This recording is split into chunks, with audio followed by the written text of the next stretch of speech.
আসসালামু আলাইকুম। আজ আমি আপনাদের জন্য নিয়ে এসেছি হোমমেড পারফেক্ট পিৎজা কীভাবে তৈরি করতে হয়, চিকেন প্যান পিৎজা। তো চলুন দেখে নেওয়া যাক কীভাবে সুস্বাদু পিৎজা তৈরি করা যায় ঘরে।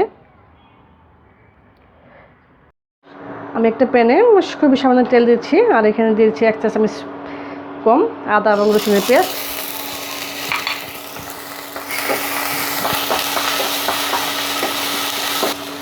আদা এবং রসুন থেকে একটু হালকা ভেজে দিয়ে দিচ্ছি চিকেন। আমি এখানে মুরগির বুকের মাংসটা নিয়েছি হাত ছাড়া।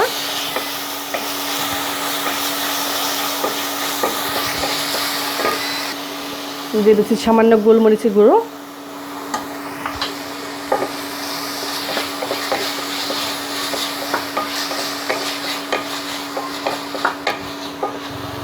সামান্য লবণ। আমি লবণটা একটু কম দিয়েছি কারণ এখানে আমি সস দেবো, সয়া সস এবং টমেটো সস দুটো দিয়ে কিন্তু লবণ আছে, সেই জন্য লবণটা বুঝিয়ে দেবেন।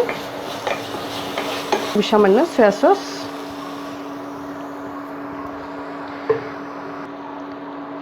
সামান্য টমেটো সস, সবগুলো উপর আমি একটু ভালোভাবে মিশিয়ে নেব। আর এটা কিন্তু মুরগির মাংস এমনি নরম, একটু হালকা আছে নাড়াচা করলেই সিদ্ধ হয়ে যাবে। আপনাদের যদি মনে হয় যে মাংসটা সিদ্ধ হবে না, তাহলে সামান্য পানি দিতে পারেন। তো আমার পানি না দেওয়াই ভালো। এটা আমি পিৎজা চিকেনটা রেডি করছি। এই চিকেন দিয়ে আমি পিৎজা এবং টাকোস তৈরি করব।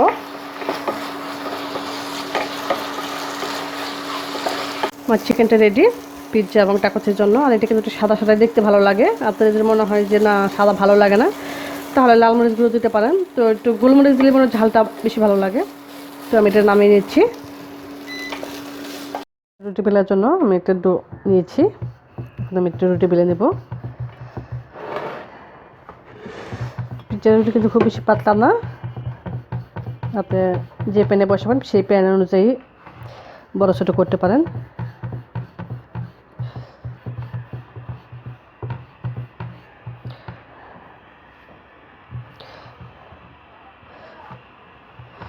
তো হয়ে গেছে। আর আমি যে প্যানে বসাবো সেই প্যানে একটু তেল ব্রাশ করে নিয়েছি আগে থেকে। এখন এই প্যানে দিয়ে দিচ্ছি পিৎজার রুটিটা। এখানে একটু হাত দিয়ে ঘুরিয়ে ঘুরিয়ে বড় করে নেবেন। আর মাঝখান দিয়ে একটু মানে সাইড দিয়ে একটু উঁচু রাখবেন।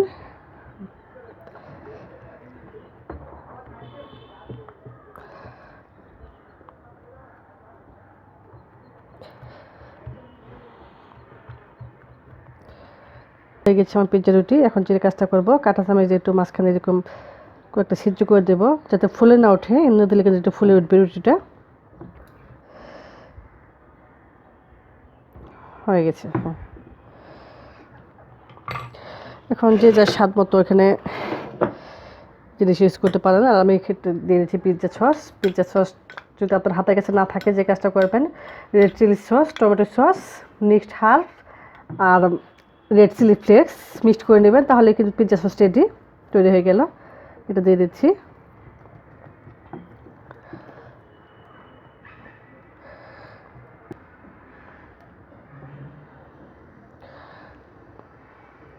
এখন আমি দিয়ে দিচ্ছি চিকেন পিৎজা।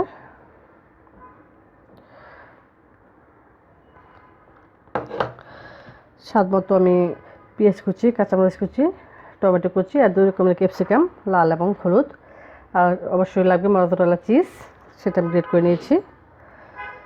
এখন ক্যাপসিকামগুলো দিয়ে দিব আমি। সব কিছু একটু বেশি বেশি দিলে আসলে ঘরের পিৎজা মজাটাই অন্যরকম।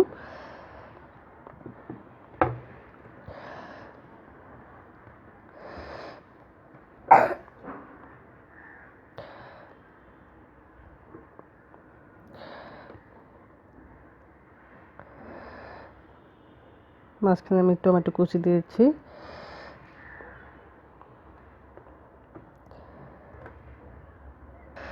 দিয়ে দিচ্ছি পেঁয়াজ কুচি। আসলে একটু কষ্ট করলে কিন্তু ঘরে অনেক মজার মজার আইটেম রান্না করে খাওয়া যায়, বাসায় বাইরে আর দৌড়তে হবে না। আর ঘরের তৈরি খাবারটা অন্যরকম একটা টেস্ট। যেরকম খুশি সেরকম জিনিস দিয়ে বানিয়ে নেওয়া যায়, বেশি বেশি দিয়ে খাওয়া যায়। কাঁচামরিচ কুচি, আপনারা চাইলে সুইট কর্ন, অলিভ আর অন্যান্য সবজি দিতে পারেন, কিন্তু আমার ছেলে আবার বেশি হিবিজিবি পছন্দ করে না। হ্যাঁ, এজন্য সব কিছু মাথায় রেখে আমার হোমমেড যে কোনো জিনিস তৈরি করতে হয়। এখন আমি দিয়ে দেবো চিজ। আর চিজটা কিন্তু অবশ্যই দেওয়ার চেষ্টা করবেন, চিজ না দিলে কিন্তু পিৎজাটা পরিপূর্ণ হয় না।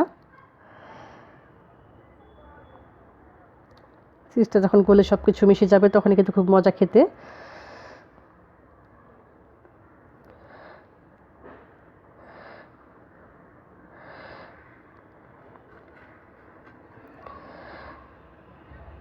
এখন চুলায় নেওয়ার পালা। আমার সব কিছু রেডি করা কমপ্লিট। চুলায় দেওয়ার আগে যে কাজটা করবে, এই পাশ দিয়ে একটু টমেটো সস লাগিয়ে দেবো, যাতে ডোটা ফুলে মানে সাদাটা কালার থাকলে খুব একটা দেখতে ভালো লাগে না, লাল হলে মনে হয় বেশি ভালো লাগে। সাইড দিয়ে আমি দেখার সৌন্দর্যের জন্য একটু লাল করে দিচ্ছি, মানে হালকা টমেটো সস দিয়ে।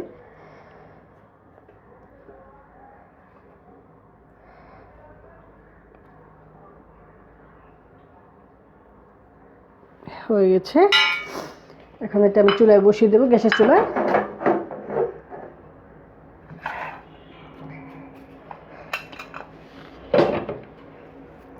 ঢাকনা ঢেকে দেওয়ার সময় ঢাকনার গায়ে যে একটা ছিদ্র থাকে সেটা কিন্তু অবশ্যই বন্ধ করে দেবেন।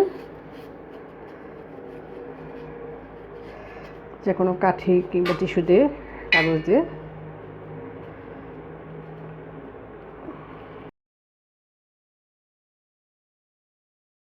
টিস্যুটি বন্ধ করে দেবেন।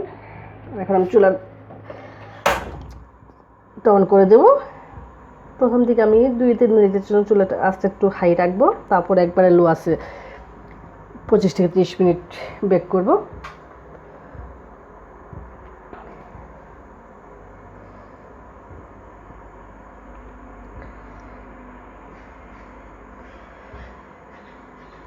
এখন চুলার আস্তে একবারে লো যে আঁচ, মানে যতটা কমালে চুলাটা বন্ধ না হয়ে যায় ততটাই কমিয়ে দেবো। এভাবে 20-25 মিনিট রাখবো। তো হয়ে গেছে আমার পিৎজাটা। দেখেন কতটা সুন্দর হয়েছে আর কতটা সফট ফুলে উঠেছে। পাশের এই কিনারটা দেখেই বুঝতে পারবেন যে কতটা সফট হয়েছে পিৎজাটা। তো আমি এটা নামিয়ে নিচ্ছি। তো হয়ে গেছে আমার সুস্বাদু পিৎজা, চিকেন প্যান পিৎজা। আপনারা বাসায় ট্রাই করবেন, ভালো লাগবে। আশা করি বাইরে থেকে কিনে খেতে হবে না। আমি একটু কেটে দেখাচ্ছি।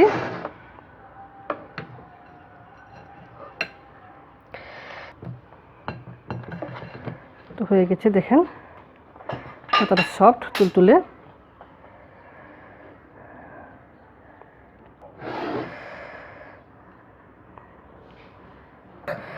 আশা করি বাসায় সবাই তৈরি করতে পারবেন, সবার ভালো লাগবে। তো অবশ্যই সবাই ভালো থাকবেন। আল্লাহ হাফেজ।